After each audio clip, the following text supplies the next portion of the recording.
They say there are moments in life that slice you open without ever touching your skin. Moments that don't just bruise you, they brand you. For Darius Cole, that moment was the day a judge, robed in authority, wrapped in arrogance, leaned back, smirked, and said loud enough for the courtroom to hear, "Son, do you even know how a courtroom works?" The gallery laughed. The bailiff hid a grin. And Darius? He just closed his eyes and swallowed the same humiliation he'd been tasting since he was 12. Because if they knew who he really was, if they knew what he'd survived, if they knew the truth he'd been forced to hide, this courtroom would not be laughing. It would be terrified.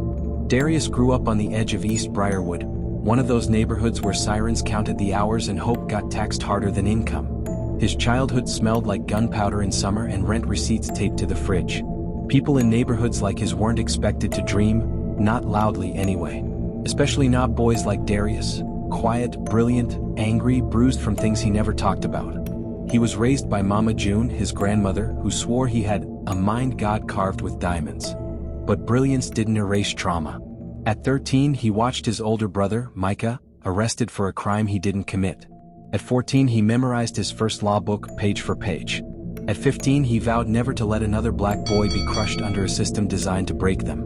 But there was one thing Darius never told anyone, not Mama June, not his teachers, not even Micah when he visited him in county. He wasn't supposed to be in that courtroom today.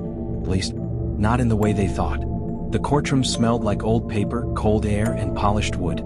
The kind of place built to make you feel small. Darius stood there in cheap sneakers, an oversized hoodie, and jeans that had faded one wash too many. He looked like any other kid dragged into court. Which is why the judge, Judge Warren Halden, didn't even bother hiding the condescension dripping from his voice. "Mr. Cole," Halden said, adjusting his glasses, "your public defender is running late. So unless you plan to argue your own case." The courtroom erupted in soft laughter. Darius kept his face still, but his hands clenched at his sides. He knew this laugh. He'd heard it from teachers who thought he didn't belong in honors classes. From officers who asked him who he was pretending to be. From people who believed brilliance couldn't possibly live in a body like his. Judge Halden leaned forward. "Well, speak up. You understand what's happening here?" Darius did more than understand. He understood the law better than anyone else in that room. But he forced himself to stay calm. He needed to. Revealing the truth too soon would ruin everything he'd worked for. "I'll wait for my counsel, Your Honor," he said quietly. The judge chuckled. "Good. I'd hate to waste the court's time." But the truth was coming for Halden. He just didn't know it yet. 3 months earlier, Darius had stood in a different courtroom, not as a defendant, not as a victim, but as something that shouldn't have been possible. The youngest licensed attorney in the entire state. Just 17. A prodigy who passed the bar with a score that made national headlines. But Darius rejected the interviews, the camera crews, the black genius headlines, the radio invitations. He didn't want fame. He wanted justice. And he wanted something else, something darker. Something he kept locked behind his ribs. Revenge. Because the same judge laughing at him now, the same judge treating him like a joke, was the judge who sentenced his brother Micah to 18 years in prison. On false evidence. In a rushed trial. With a public defender who barely knew Micah's name. Darius didn't want Halden to recognize him. Not yet. Not until the trap was fully set. Minutes crawled by. The room grew restless. Still no public defender. Then the bailiff stepped forward. "Judge Halden, we can't locate his attorney. He's not in the building." Halden raised an eyebrow. "Well, young man, looks like your little safety net just snapped." The laughter grew again. And that's when Darius felt the shift. The click. The moment the plan demanded action. He slowly stepped forward. "Your Honor," he said, voice steady, "with the court's permission, I'll represent myself." The room erupted. Gasps, murmurs, even a snort of disbelief. Judge Halden smirked. "Oh, this should be entertaining." But Darius wasn't smiling. He reached into his back pocket and pulled out a thin black wallet. Then, silently, he placed a card on the defense table. The judge squinted. "What is that supposed to be?" Darius didn't respond. He simply waited as Halden motioned impatiently for the bailiff to retrieve the card. The bailiff picked it up, glanced at it, and froze. His face drained of color. Everyone in the courtroom watched as he slowly handed the card to Judge Halden. The judge lifted it, adjusting his glasses. Then his smirk vanished. His jaw clenched. His hand trembled. His eyes widened in disbelief.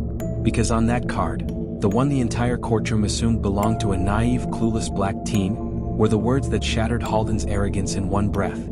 Darius Cole Eskew. State Bar License Number 88147 Attorney at Law ****. The courtroom fell silent. Dead silent. The kind of silence that vibrates with shock. Judge Halden blinked rapidly. This is impossible," he stuttered. "You're a child." Darius stepped forward, voice calm and razor-sharp. "I'm 17, Your Honor. Fully licensed. Top bar exam score in state history." He leaned in slightly. "And legally qualified to practice in this courtroom." The gallery exploded. Judge Halden's face flushed red. "This is highly irregular." "No, Your Honor," Darius cut in. "What's irregular is that I was arrested without cause, questioned without counsel, and brought here without explanation." Halden swallowed hard. He wasn't used to being challenged, especially not by someone half his age. Darius turned toward the gallery, voice projecting. "I am not the defendant in this case." Murmurs rippled through the room. "I was detained while requesting access to case files I am legally entitled to review." Halden blinked. What case files?" Darius locked eyes with him. Cold, focused, unshakable. "The case of Micah Cole." A hush spread. Halden instantly stiffened. His fingers curled around the edge of the bench. "That case is closed," Halden said sharply. "And I intend to reopen it," Darius said, pulling out a sealed envelope. "With new evidence. Evidence that proves my brother was innocent." The crowd gasped. "And the person responsible for falsifying the original evidence?" Darius's eyes narrowed on Halden. Was someone inside this courthouse? Halden's face turned pale. Before the judge could respond, the courtroom doors slammed open. 2 federal agents stormed in, suits, badges, urgency in their eyes. "Judge Halden," one agent barked, "step away from the bench." Halden stood abruptly. "What is the meaning of this?" The agent held up a warrant. A thick one. A damning one. "We have evidence connecting you two." But he didn't finish. Because in that same instant, before anyone could blink, Halden bolted. Ran. Full sprint toward the judge's chambers. The gallery screamed. The bailiff lunged. The agent shouted. And Darius? Darius just stood there, heart pounding. Because the judge running wasn't the shocking part. The shocking part was the envelope in Darius's hand, the one with the evidence proving the truth, was suddenly missing. Stolen. Gone. And someone in that courtroom had taken it. Someone who didn't want Micah's case reopened. Someone who was willing to destroy everything Darius had built, and maybe even destroy him. The truth was closer than ever. But so was the danger. And the person who stole that envelope knew exactly who Darius was. The courtroom was still vibrating with murmurs when Darius realized the envelope was gone. Not misplaced. Not dropped. Gone. His throat tightened as he scanned the floor, the benches, the clerk's desk. The one thing that could free Micah, the one thing he had risked everything to uncover, had vanished. Across the room, Judge Halden's empty chair scraped against the wall. His robe was already thrown over his arm as he stormed through the private door behind the bench, disappearing into the judge's chambers. The bailiff shouted something, but it felt muffled, distant. Darius wasn't thinking, he was moving. He sprinted toward the back hallway, the echo of his footsteps bouncing off marble walls. His heart pounded so violently he could hear it in his ears. Someone had stolen the envelope. But who? And why? The hallway lights flickered as Darius turned the corner. Judge Halden was ahead, shoving papers into a leather briefcase like a man preparing for war. "Halden." Darius's voice cracked. The judge froze. Then, slowly he turned. The arrogance was gone. The smirk he mocked Darius with earlier was replaced by something colder. Something dangerous.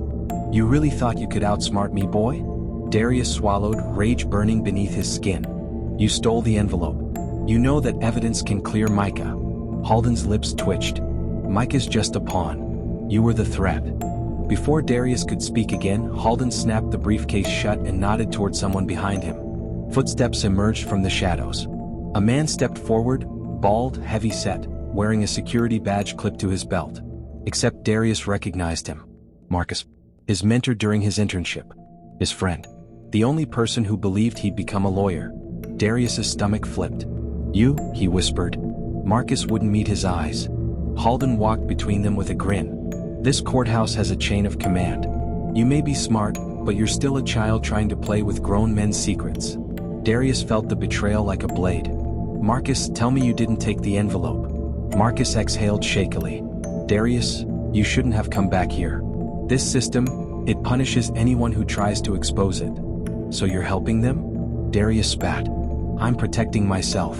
From behind Halden, another door slammed shut.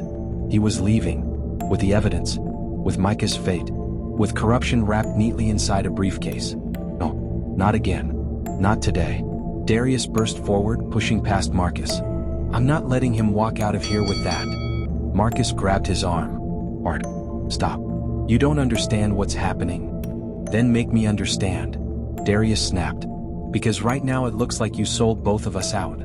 Marcus's face twisted, guilt, shame, fear, before he finally leaned in close. Halden isn't acting alone, Marcus whispered. 3 other judges. 2 prosecutors. Half the sheriff's department. They've been framing kids from our neighborhoods for years. They bury evidence. They intimidate witnesses. They destroy lives. Darius felt the room spin. And you helped them? Marcus's jaw trembled. I tried not to. But when I pushed back, they threatened my son. They said they could make a case appear. So I did what they said.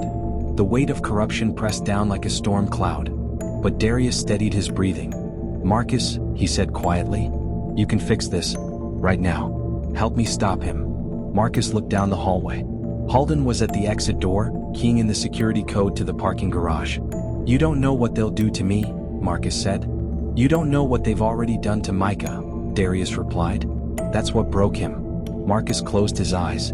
Then, with trembling fingers, he pressed a button on his radio. All units, Judge Halden leaving the building with unauthorized evidence. Lock the garage. There was a pause. Then a click. Garage sealed. Halden spun around, fury twisting his face. You fool. Marcus stepped between him and the exit. This ends today, Marcus said. Court officers swarmed in seconds. Halden shouted threats, promising lawsuits, firings, investigations, but no one listened. Darius kept his eyes locked on the briefcase. When a deputy forced it open, the envelope slid out, untouched. Inside was the truth, a time-stamped video file showing Micah wasn't even near the scene. A voice memo from a detective admitting evidence was planted. A memo signed by Judge Halden himself. Gasps rippled through the officers. Micah was innocent. Completely. Utterly. Wrongfully targeted. Just like countless others. Halden lunged, screaming, You think this will change anything? You think exposing one corruption case will stop the machine? Darius stepped forward, his voice low, steady. No. But it's a start. Halden's face drained of color as the cuffs locked around his wrists. For the first time that day, Darius breathed. Really breathed. 2 hours later, the situation had flipped like a movie scene played in reverse. Halden was in custody, and investigators were tearing through his office. Officers were seizing computers, shredders, hidden files, and Micah. Micah sat in a chair beside Darius, rubbing the cuff-shaped bruises on his wrists. Bro, you really did it, Micah whispered. Darius swallowed the emotion building in his chest. No, we did it. You trusted me when nobody else did. Micah looked down. I thought I was done. I thought, his voice cracked. I thought they were gonna ruin my whole life. You're getting your life back, Darius said. And we're not stopping here. There's a whole network behind this. We're taking down all of them. Micah looked at him, eyes wide. Darius, they're gonna come after you. Let them, Darius said. I'm not hiding anymore. As the officers escorted Halden away, one detective approached Darius. We found something in the judge's safe, she said quietly. Something with your name on it. She handed him a sealed brown folder. Thick, heavy, marked confidential. Darius slowly opened it, then froze. His pulse spiked. Inside were photos of his childhood home, his mother's workplace, a recording transcript of a private phone conversation, a list of names, and across the top, printed in bold, Target, Darius Reed status, pending neutralization. His breath caught. Micah leaned over his shoulder. Bro, what is that? Darius stared at the folder, his hands trembling. Proof, he whispered. Proof that this isn't over. In a world where corruption tries to silence the truth, courage becomes the loudest voice in the room. Darius didn't win because he was the youngest lawyer in the state. He won because he refused to let fear decide the future. Justice isn't a moment. It's a fight. And sometimes it only takes one brave soul to lift an entire community. And today, justice finally took its first breath.